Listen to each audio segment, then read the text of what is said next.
FM 106 եւ 5 հաճախականության վրա են ձեր ռադիո ընդունիչները, դուք գործարար ալիքն եք լսում, Դավիթ Խումարյանն է ձեզ համար աշխատում, մենք սկսում ենք Դարփինյանի ժամը հաղորդաշարը, ասեմ, որ Դարփինյանի ժամը պրոֆեսոր Արմեն Դարփինյանի հեղինակային հաղորդաշարն է, որը այսուհետ շաբաթը 1 դուք լսելու եք մեր հաճախականությամբ, առաջին խոսափողի մոտ հաղորդման հեղինակն է, բարև ձեզ։ Բարև ձեզ Դավիթ ջան եւ բարև ընթերցողին, ոչ թե ընթերցողին, այլ ռադիո լսողին։ Ես ուրախությամբ արձագանքեցի ձեր առաջարկին եւ համարելով, որ ընդհանրապես adekvat պրոֆեսիոնալ լրատվությունը երևի ազգային անվտանգության եւ ազգային իմունիտետի, պետական իմունիտետի պահպանման լավագույն ձևերից մեկն է, իմ պարտքն եմ համարում նաեւ որոշակի իմ ներդրումը կատարել այդ վերլուծական լրատվության դաշտում եւ գնահատելով նաեւ ձեր ալիքը, գործարար ալիքի նախաձեռնությունը մեծ հաճույքով համաձայնվել եմ այս Դարփինյանի ժամը վարելը։ Փորձենք միասին ամփոփենք, թե ինչի մասին ենք խոսելու ձեր ժամի շրջանակներում ընդհանրապես։ Ես կարծում եմ, այսպես ասենք, որ խոսելու ենք տեղի ունեցած, տեղի ունեցող եւ տեղի ունենալիք իրադարձությունների մասին հայկական տեսանկյունից։ Այո, բայց ես կուզեի նաև այդ հայկական տեսանկյունը մի քիչ ընդլայնել եւ համաշխարհային կոնտեքստում դիտարկել, որովհետեւ համարում եմ, որ մեր դիտանկյունը ոչ միշտ է համապատասխանում մեր շահերին։ Մենք պիտի անպայմանորեն հաշվի առնենք միջազգային իրադրությունը, անպայմանորեն այն առաջնահերթությունները, այն իրողությունը, որը տիրում է աշխարհում եւ դա փոփոխական իրողություն է։ Մեր խնդիրներից մեկը միշտ կայացել է նրանում, որ մենք չենք կարողացել ընդարձակել մեր պատկերացումները եւ ընդլայնել մեր մոտեցումները։ Այնպես որ իմ խնդիրներից մեկը լինելու է ընդարձակվելը եւ այդ դիտանկյունը ընդարձակելը։ Կոպիտ ասած պրովինցիալիզմից դուրս գալն է նաեւ իմ նպատակներից մեկը։ Ես մեր հանդիպմանը տաղավարում իրականում շատ երկար եմ սպասել, որովհետև առանձին ձեզ ես մի հարց ունեմ ու ես կարծում եմ, որ դուք այն մարդն եք, ով կկարողանա դրան պատասխանել, խոսքը ամեն դեպքում վերաբերվում է հայ-ռուսական հարաբերություններին։ Դուք ռուսների հետ աշխատում եք վաղուց, դուք սովորել եք Ռուսաստանում, կառավարությունը ղեկավարելուց եք իրանց հետ աշխատել, հայ-ռուսական համալսարանը հիմնադրելուց հետո երկար տարիներ ղեկավարել եք այդ համալսարանը, գիտեք ռուսներին։ Ըստ ձեզ ինչա կատարվում հայ-ռուսական հարաբերություններում։ Ինչ է ուզում Հայաստանը, ինչ է ուզում Ռուսաստանը եւ ինչ մենք պիտի ուզենք, եթե ընդհանրապես դեռ ուզելու բան ունենք իրանցից։ Ես կարծում եմ, որ մենք այսօր գտնվում ենք ցավոք սրտի ճգնաժամային իրավիճակում հայ-ռուսական հարաբերություններում եւ շատ կարեւոր է հասկանալ դրա պատճառները,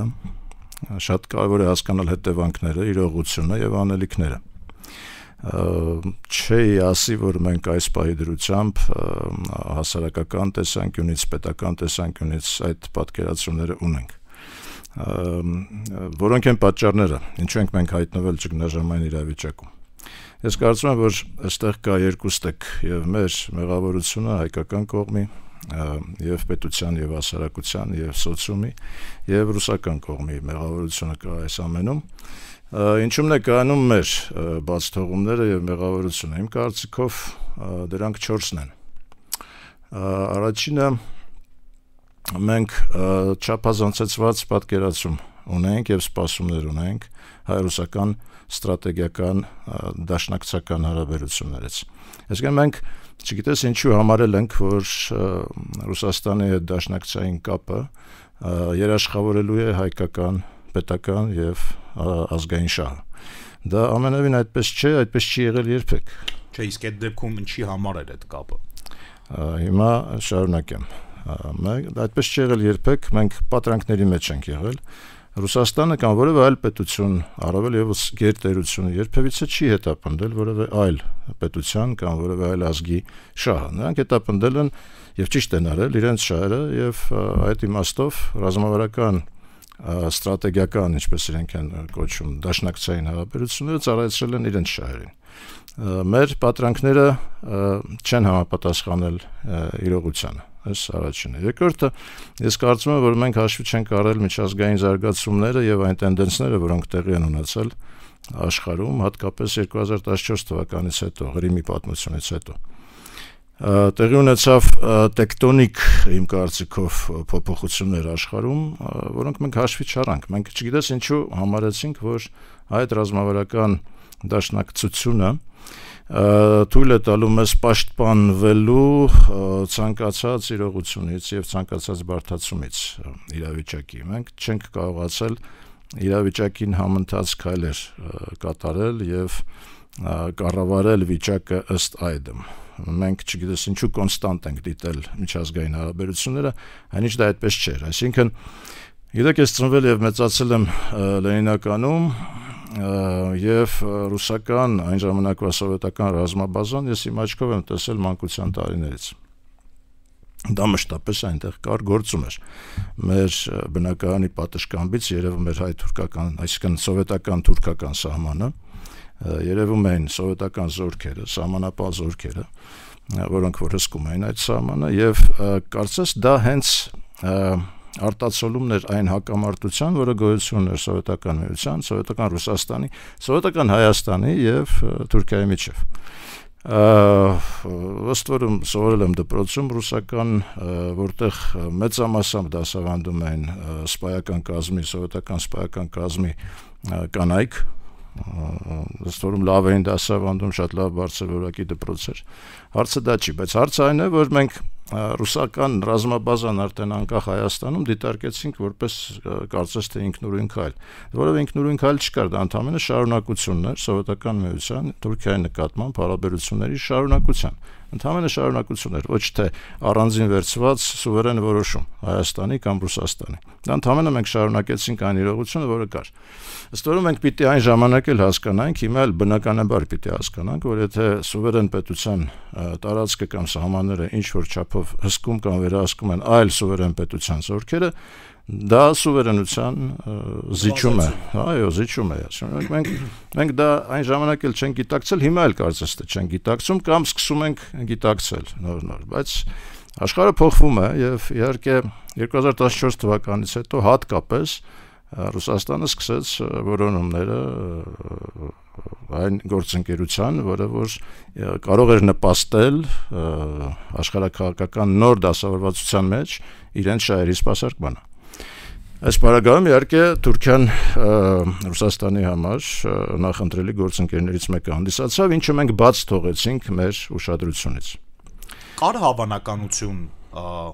այդ պահին, որ մենք եթե բաց չթողեինք, այսինքն եթե մենք ուշադիր լինեինք, կար ուրիշ սցենարի հավանականություն։ Այո, ես հիմա կբացատրեմ որ սցենարի։ Երրորդ պատճառը իմ կարծիքով այն էր, որ մենք ձախողեցինք լոբիստական աշխատանքը Ռուսաստանում, բացարձակ ձախողեցինք, ի տարբերություն Ադրբեջանի, որը ֆանտաստիկ արդյունավետ կերպով կարողացավ իրագործել լոբիզմը։ Մենք ոչ միայն սխալ գործունեություն ենք ծավալում, մենք նաև սխալ մարդկանց ենք որպես լոբիստ համարում, հասկանում եք, մենք պարգևատրում ենք, պետական պարգևներ ենք շնորհում այնպիսի մարդկանց, որոնք որևէ կապ չունեին հայկական պետության շահերի ներկայացման հետ եւ Ռուսաստանում պաշտպանության հետ դրանց։ Մենք ուղղակի ձախողել ենք։ Մենք ձախողեցինք բիզնես լոբիզմը, եթե տեսնեք, ասենք ադրբեջանական շահերը Ռուսաստանում ներկայացնում են նավթարդյունաբերության հսկա Լուկոյլի սեփականատեր Ալեքպերովը, խոշորագույն բիզնեսի, մեծ բիզնեսի ներկայացուցիչ Աղալարովը, որը նաև բարեկամական հարաբերություններ ստեղծեց նախագահ Ալիևի հետ։ Աղալարովը ես հիշեցնեմ նաև կազմակերպել էր ապագա նախագահ Ամերիկայի Միացյալ Նահանգների նախագահ Թրամփի այցը Մոսկվա էր կազմակերպել, համապատասխան պատիվ տալով, բոլոր հարցերը լուծելով, ամեն ինչը, անգամ աղջիկներ էր պատիվ տալիս, շատ ներողություն, բայց այդպես է, իսկ իրողությունը, որը կա, այսինքն լոբիստական աշխատանքը Ռուսաստանում, թվում նաև Միացյալ Նահանգներում, իմ կարծիքով մենք ձախողեցինք, ել չեմ ասում նորից Գոդնիսանովը, մնացած այսինքն մեր բիզնես լոբիզմը նույնպես շատ թույլ հանդես եկավ այնտեղ եւ արդյունքում մենք այո ստացանք մեր շահերի զիջում ադրբեջանական շահերի նկատմամբ։ Չորրորդ պատճառը իմ կարծիքով այն է, որ մենք անլուրջ վերաբերվեցինք Ռուսաստանի նախազգուշացումներին եւ դիրքորոշումներին արդեն մեր նկատմամբ։ Արցախի հարցի շուրջ, այո, այսպես կոչված Լավրովյան պլանը ըստ էության դա վերջին նախազգուշացումներ Ռուսաստանի մեր նկատմամբ, մեզ։ Այսինքն Լավրովը եւ Ռուսաստանը ասացին սա է, սրանից ավել մենք չենք կարող ձեզ ապահովել, մեր վրա հույս չդնեք, սա է մեր ասածը եւ սրա վրա մենք կարող ենք որոշակի երաշխիքներ ձեզ տրամադրել, սրանից ավել բան մեզանից չսպասեք։ Մենք շարունակեցինք պատրանքներով ղեկավարվել, սպասել, որևէ բան չձեռնարկել, որևէ բան չփոփոխել եւ իհարկե եթե բազմաթիվ նախազգուշացումներին եւ վերջին նախազգուշացմանը դու չես արձագանքում որևէ կերպ եւ ասում ես չէ մենք կլուծենք մեր հարցերը հիշում եք ասենք 5 միլիարդը մենք կտանք չէ ավելի լավ 6 տամ թող իրենք հրաժարվեն բան ձայնագրությունը ով ծանոթ չի այդ խոսակցությանը ես մի փոքր ծանոթացնեմ մի ձայնագրություն հրապարակվեց որտեղ որ Բելոռուսի նախագահ Լուկաշենկոյի եւ Սերժ Սարգսյանի դիալոգներ որտեղ որ Լուկաշենկոն ասում էր դե Ալիևը ասել է չէ որ 5 միլիարդ կտա այդ տարածքների համար Սերժ Սարգսյանն էլ ասում էր եկեք մենք 6 տանք բայց թող իրանք հրաժարվեն այդ պահանջից կարծես սրա մասին է խոսքը այսինքն այս մոտեցումները դրանք անլուրջ մոտեցումներ են պետական մակարդակով նման մոտեցումներ չի կարելի դրսևորել եւ դա իհարկե անլուրջ վերաբերմունք է նաեւ բերում մեր պետության նկատմամբ եւ մեր շահերի նկատմամբ ինչը դրսևորվեց Ռուսաստանի կողմից։ Ուրեմն սա մեր հայկական կողմի բաց թողումներն են իմ կարծիքով։ Ռուսական կողմը նույնպես կատարեց քրիտիկական սխալներ։ Իմ կարծիքով առաջին եւ կարևոր սխալն այն էր, որ Հայաստանը նա դիտարկում էր պետական մակարդակով իսկապես որպես ֆորպոստ, ոչ որպես արդյունավետ եւ հավասարազոր գործընկեր, այլ որպես ֆորպոստ։ Մեկ անգամ Գրզլովը նման արտահայտություն թույլ տվեց իրեն, բայց դա հենց արտացոլում էր ռուսական պետության մոտեցումը Հայաստանի նկատմամբ։ Մեր շահերը որևէ կերպ Ռուսաստանի կողմից չէին դասվում որպես համահավասար շահեր եւ գիտեք բոլոր գործողությունները Ռուսաստանի այս տարածաշրջանում երբևիցե մեզ հետ որպես ստրատեգիական դաշնակիցներ չի քննարկվել, մեր շահերը չեն հաշվի առնվել։ Տեսեք տեղի ունեցավ ռուս-վրացական պատերազմը։ Դրա արդյունքում ակնհայտ էր եւ ստացվեց այնպես, որ փակվեցին Հայաստանի կողմից դեպի Ռուսաստան տանող ցամաքային բոլոր ճանապարհները, չէ՞ որ դա ակնհայտ էր, այսինքն ռուս-վրացական պատերազմից, չգիտեմ ով շահեց, բայց Հայաստանը հաստատ տուժեց, չէ՞, դրա մի կողմը Ռուսաստանն էր, որը մեր դաշնակիցն էր, այսինքն որպես դաշնակից նա մեր շահերը հաշվի չառավ կամ ինչ որ ձևով չկոմպենսացրեց այդ շահերը, շահերի կորուստը, հասկանում եք, մենք կորցրեցինք այդ պատերազմից մեր շահերի եւ մեր կորստի նկատմամբ ռազմավարական դաշնակիցը որևէ կերպ չարձագանքեց։ Այնուհետև ռուս-թուրքական հարաբերությունների զարգացումը։ Տեսեք, երկար ժամանակ Հայաստանը միակ պետությունն էր այս տարածաշրջանում, որը ուներ ատոմակայան։ Ատոմակայան իրեն կարող է թույլ տալ առավել եւս 70-ական թվականների նախորդ դարի 80-ական թվականների հիմա մենք եկել ենք 21-րդ դար Թուրքիան նոր է սկսում ատոմակայանի մասին շահագործման ուրեմն աշխատանքները կառուցեցին մի 20 տարի տևեց մինչև կառուցեցին նույն Իրանը, հա, բայց մենք միակն ենք 70-ական թվականներից, որի տարածքում կար այդ ատոմակայանը։ Եվ ես ասում եմ, որ 91 թվականին երբ փլուզվեց սովետական միությունը Թուրքիան պաշտոնապես բազմաթիվ անգամներ դիմել է միջազգային բազմաթիվ ատյանների, որ պետք է փակել Հայաստանում գտնվող տեղակայված ատոմակայանը։ Հիմա դա նոր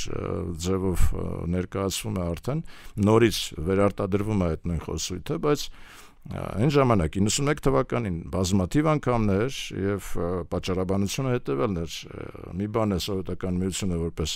գերհսկա պետություն, որը տիրապետում էր ատոմակայանին եւ բոլորովին ուրիշ բան է փոքր խեղճուկրակ եւ աղքատ Հայաստանը, որը չի կարողանա տիրապետել եւ ուրեմն վտանգ է ներկայացնում ամբողջ տարածաշրջանի համար եւ այլն։ Շատ մեծ վախ ունեն, բայց ցավոք սրտի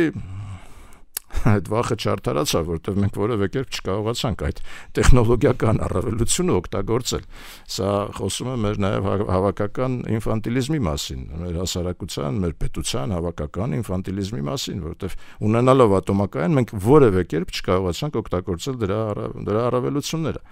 Տեսեք, Իրանը, որը Ռուսաստանի միջոցով նրա օգնությամբ կառուցում է սկզբից, նաև Ռուսաստանի փողերով, վարկային միջոցներով կառուցում է, կսկսի շահագործել, չգիտենք, որևէ մեկին հայտնի չէ, արդյոք նրանք հարստացնում են ուրանը, թե ոչ, բայց հայտարարում են, որ անում են։ Մեր նպատակն է հարստացնել, մենք անպայման կգանք կհասնենք 90%-անոց հարստացված ուրանին եւ ուրեմն հնարավորություն կունենանք միջուկային զերկ ունենալու։ Հայտարարում են, չգիտես, կա թե ոչ։ Նույն Իսրայելի օրինակը, երբեք նրանք չեն ընդունել, որ ունեն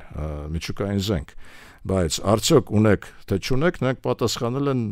չունենք, բայց եթե պետք լինի կկիրառենք, հասկանում եք։ Հիմա մենք որևէ բան, մենք անգամ փորձ չենք կատարել նման բան անելու, անգամ տեղեկատվական բլեֆ չենք կարողացել անել, որպեսզի էլեմենտար կերպով մեզանից այդ վախը, որը կար 91 թվականին, ինչ որ ձևով առարկայացնեինք, հասկանում եք, չենք առարկայացրել, այսինքն վախը մնացել է, աստիճանաբար նվազել է, այսօր այդ վախը բացարձակապես գոյություն չունի։ Կար նաև երկրորդ վախը Թուրքիայի եւ Ադրբեջանի, դա հայկական սփյուռքի նկատմամբ էր վախը, այսինքն սփյուռքի հզորության նկատմամբ, սփյուռքի լոբիստական հնարավորությունների նկատմամբ, որը պիտի ասեմ, որ 90-ական թվականներին սփյուռքը շատ ավելի ուժեղ էր, շատ ավելի համակարգված էր, քան հիմա։ 30 տարի անցավ, բայց մենք հիմա ունենք շատ ավելի թույլ սփյուռք, քան ունենք այն ժամանակ, թե Միացյալ Նահանգներում եւ Արևմուտքում ընդհանրապես եւ թե Ռուսաստանում, թե ընդհանրապես աշխարհում շատ ավելի համակարգված էր գործում սփյուռքը, շատ ավելի համագործակցում էր Հայաստան պետության հետ, ճիշտ է, ոչ ամեն տեղ շահերը համընկնում էին գործողությունների, բայց ամեն դեպքում շատ ավելի համակարգված էր։ Հիմա անցավ էս 30 տարին, այդ վախը նույնպես անցավ։ Վերադառնամ բայց հայ-ռուսական հարաբերություններին, Ռուսաստանը մեծ կոնտրակտներ կնքեց նույն Թուրքիայի հետ ատոմակայան կառուցելու մասին։ Մենք որպես տարածաշրջանում միակ ատոմակայան ունեցող երկիր եւ պետություն գոնե մասնագիտական մակարդակով կարող ենք եւ պետք է մասնակցենք այդ գործընթացներին, գոնե ներգրավվենք, հա, դա լիներ համատեղ ծրագիր Հայաստանին, որպես թեկուզ եւ minor partner, այսպես ասած, հա, թեկուզ եւ ոչ հիմնական պարտներ, բայց մենք իրավունք ունենք մասնակցելու այդ գործընթացներին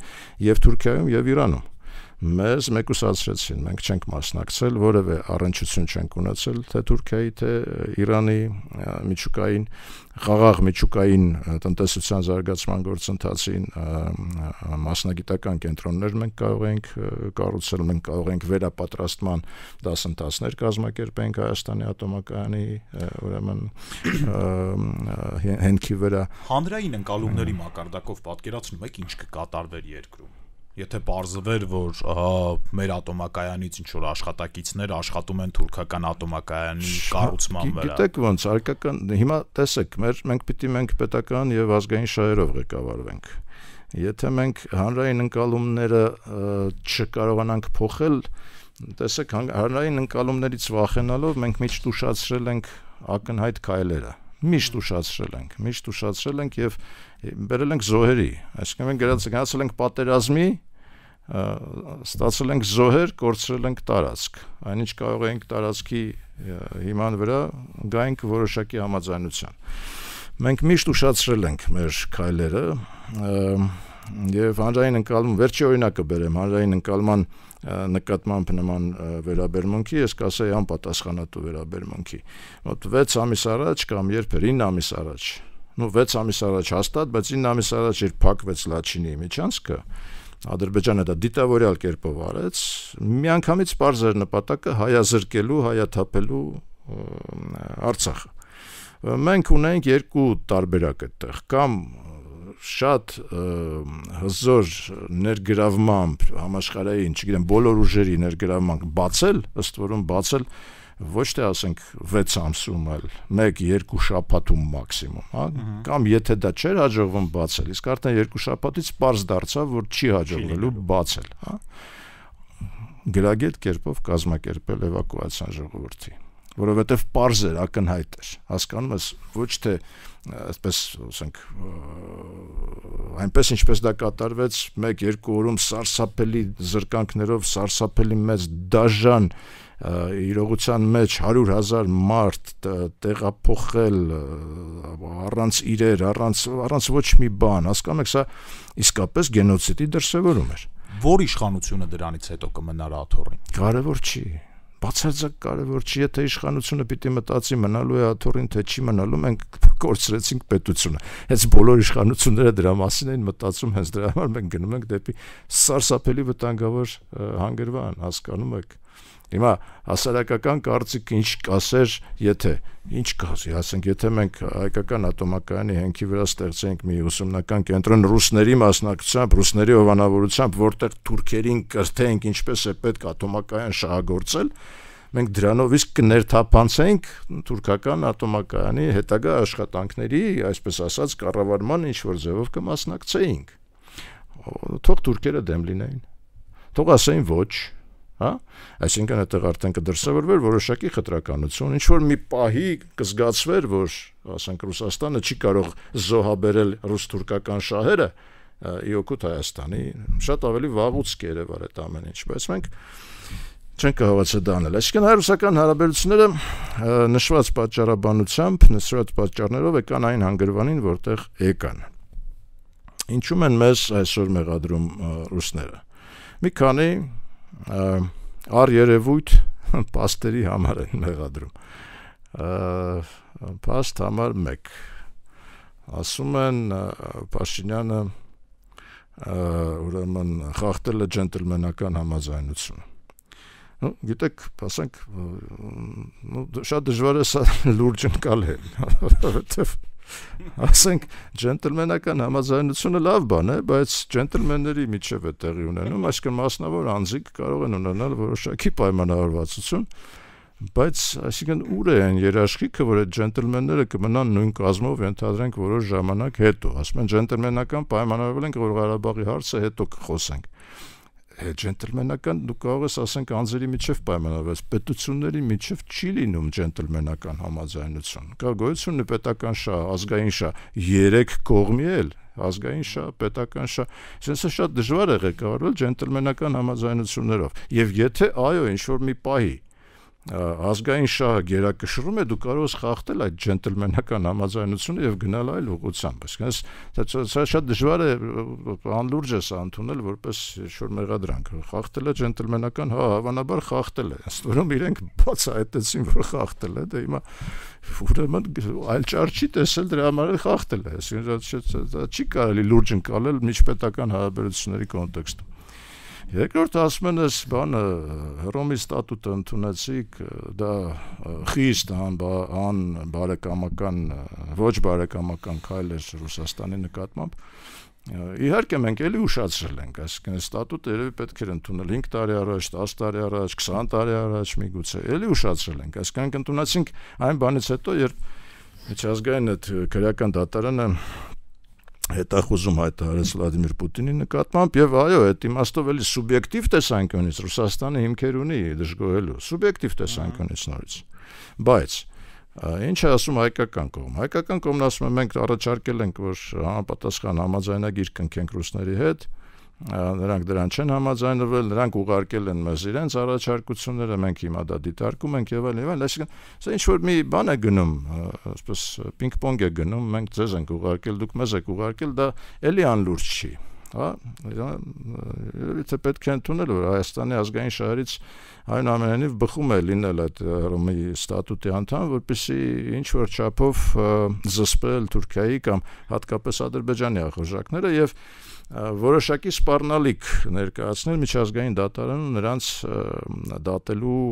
նման հնարավորության տեսանկյունից։ Երրորդը իրենք ասում են, որ եվրոպական դիտորդներ եք դուք այնտեղ տեղակայել սահմանում, ուրեմն մենք ձեզ առաջարկել ենք հապկ դիտորդներ, դուք հրաժարվեցիք, եվրոպացիներին բերեցիք, որոնք միայն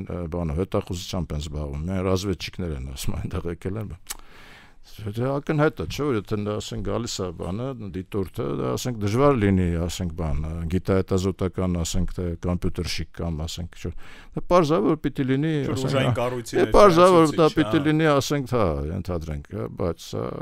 ինչ պիտի անի հետախույզը, եթե դուք այնտեղ ինչ եք դուք այնտեղ անում, որ ասենք հետախույզը պիտի տեսնի ու բացահայտի եւ այլն խնդիր, բայց փաստը մնում է փաստ, չէ՞, եվրոպացիների տեղակայումից հետո գոնե լուրջ միջադեպեր հայ-ադրբեջանական սահմանի վրա տեղի չեն ունեցել։ Մինչդեռ դրանց տեղակայումից առաջ, երբ դրանք չկային, տեղի ունեցավ եւ Ջերմուկը, եւ Վարդենիսը, եւ վերջին հաշվով մոտ 200 քառակուսի կիլոմետր նրանք վերցրեցին մեր տարածքից, որը ռուսների կողմից չգիտես ինչու չի ճանաչվում, ոչ դա վերցրել են թե չեն վերցրել։ Հիմա ասում եմ, չգիտենք, մենք ձեզ ասում ենք դեմարկացիա արեք, դելիմիտացիա արեք, հետո դեմարկացիա արեք, հիմա մենք չգիտենք, ձեր սահմաններն են, ձեր սահմանները չեն, որին Փաշինյանը դեպ արձագանքում է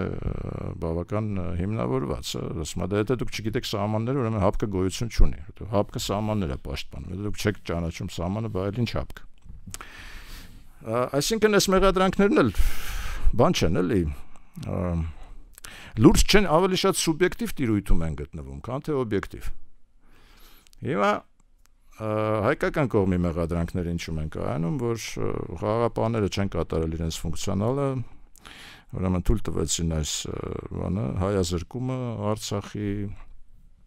թույլ տվեցին Փարուխը, եւ ընդհանրապես չկատարեցին իրենց ֆունկցիոնալը։ Վլադիմիր Պուտինը Վալդայում հայտարարեց, որ այդ խաղաղապահները չունեին այլ ֆունկցիոնալ, քան պիտի հետևեին ընդամենը ուրեմն խաղաղության պահպանման ռեժիմին, հա։ Սա ուզում եմ ես ասել, որ տեսեք ռուսերեն խաղաղապահ բառը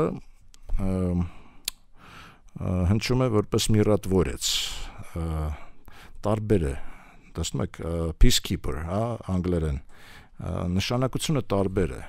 խաղաղապահ, խաղաղություն պահպանող, միրատվորец, պահպանողը չի, ինքը ստեղծող, խաղաղություն արարող, հասկանում եք, տվորец դա արարիչն է, խաղաղություն արարող։ Այսինքն անգամ իրենց, եթե վերցնենք լեզվաբանական իմաստը այդ բառի, այդ հասկացության, անգամ իրենք դա չեն կատարել, այսինքն խաղաղապահը դա ստեղծեց խաղաղությունը։ Չէ՞ որ մենք այդ 100,000 հոգին, որ ետ գնաց Արցախ, նրանք ետ գնացին մեծապես եւ հիմնապես Ռուսաստանի երաշխիքով։ Այսինքն նրանք մտածեցին, որ այո, Ռուսաստանի Դաշնությունը եւ խաղաղապահ ուժերը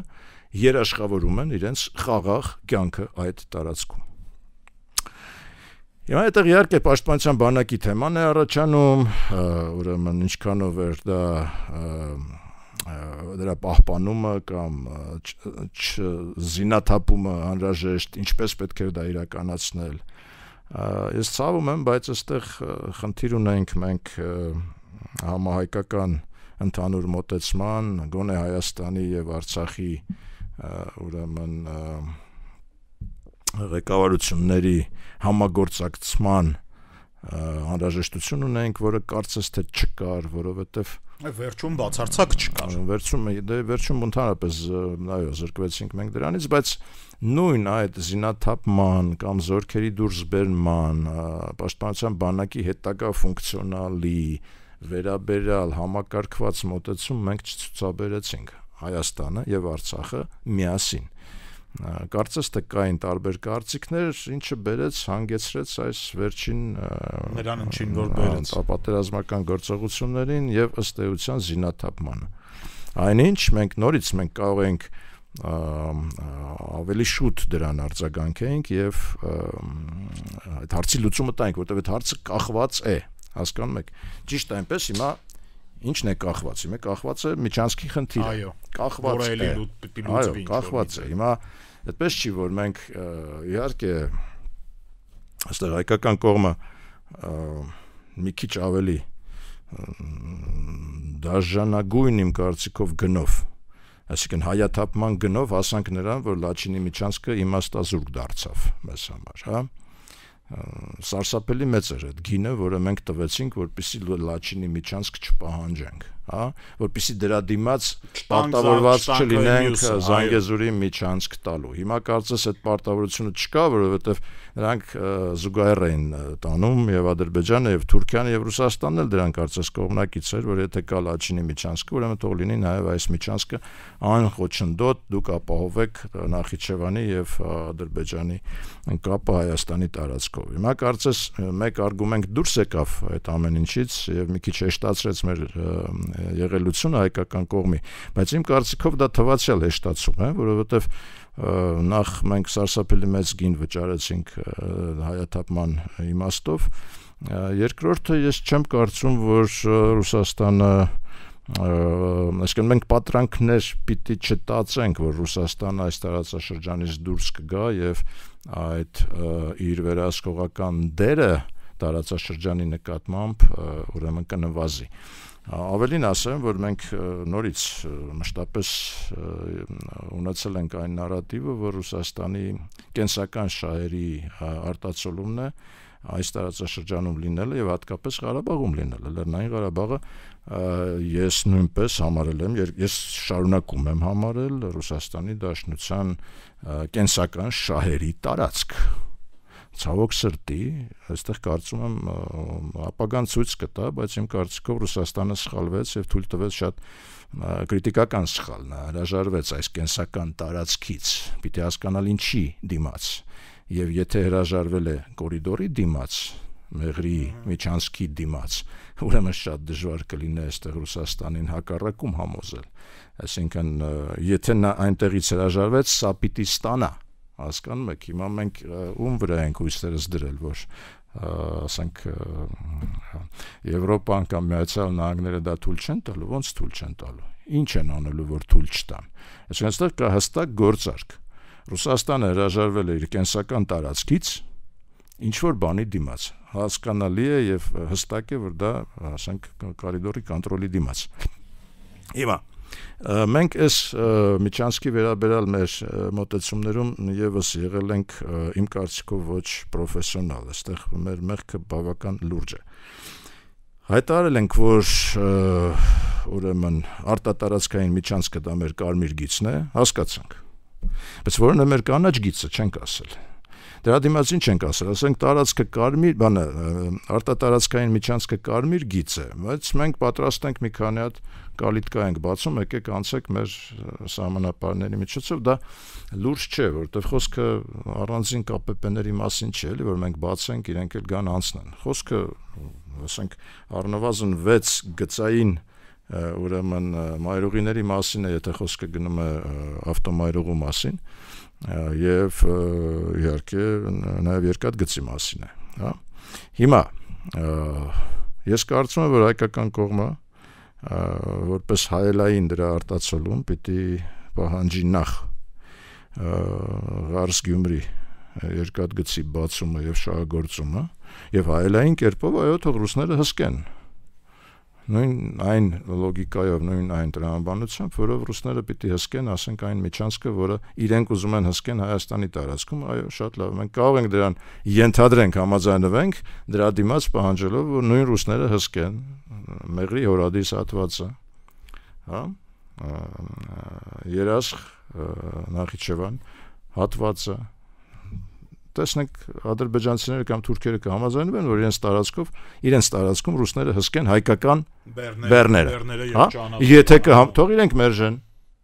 հիմա ստացվում է, որ մենք ենք մերժում, թող իրենք մերժեն, այստեղ իմ կարծիքով բանակցային խնդիր կա բավական լուրջ, ընդհանրապես մեր վերաբերմունքը տարածաշրջանային կոմունիկացիոն համակարգերի բացման նկատմամբ մենք պիտի շատ ավելի հստակեցնենք, աշխարհում բոլոր երկրների շահերից է բխում, եթե իրենց տարածքով անցնում են տարանցիկ մայրուղիներ, մեծ հաշվով դա նաև մեր շահերից է բխում, եթե մեր տարածքով անցնում են մայրուղիներ, մենք այդտեղ դառնում ենք որոշ իմաստով կարևոր երկիր, համապատասխան բյուջետային մուտքեր ապահովելով, բայց դրա սկզբունքները պիտի հստակ լինեն, ազգային շահերը պիտի պահպանվեն, այնպես ինչպես դա կա այսօր, դա մեզ իհարկե չի բավարարում, բայց դրա դիմաց մենք ոչինչ չենք ասում։ Ընդհանրապես ասել են կարմիր գիծը որն է, բայց մեր կարմիր գծերը բազմաթիվ անգամներ վերջին տարիների ընթացքում 20 թվականից սկսած ոտնահարվել են։ Կոտնահարվի նաև այս մեկը։ Հասկանում եք, եւ որևէ այստեղ հույս դնել, որ աշխարհը մեզ կպաշտպանի, աշխարհը ինչ կպաշտպանի, ասում են տարածքային ամբողջականությունը կպաշտպանենք։ Ինչով, ինչպես 30 րոպեն շուտ անցավ, մենք պլանավորել էինք 26-ը խոսել, բայց թեման հետաքրքիր էր ու ասեմ, որ ես չեմ տվել հարցերի մեծ մասը, որ ես ունեմ։ Մենք փորձենք, որովհետև մեծ հաշվով այս թեման էլ չավարտեցինք։ Այստեղ էլի շատ բան կա խոսելու, ես էլի հարցեր ունեմ, նաև երկու թեմա էլ էինք պլանավորել, որը հավանաբար կթողենք հաջորդ թողարկմանը։ Ես կարծում եմ, որ առաջին հաղորդումը հաջողված է։ Սիրելի ռադիո լսողներ եւ ռադիո դիտողներ, մեզ հատկացված եթերաժամանակը ավարտին մոտեցավ, մենք հաջորդ շաբաթ կհանդիպենք, հիշեցնեմ Դարփինյանի ժամն եք դուք լսում, այսօր այսքանը, շարունակեք լսել Գործարար ալիքը։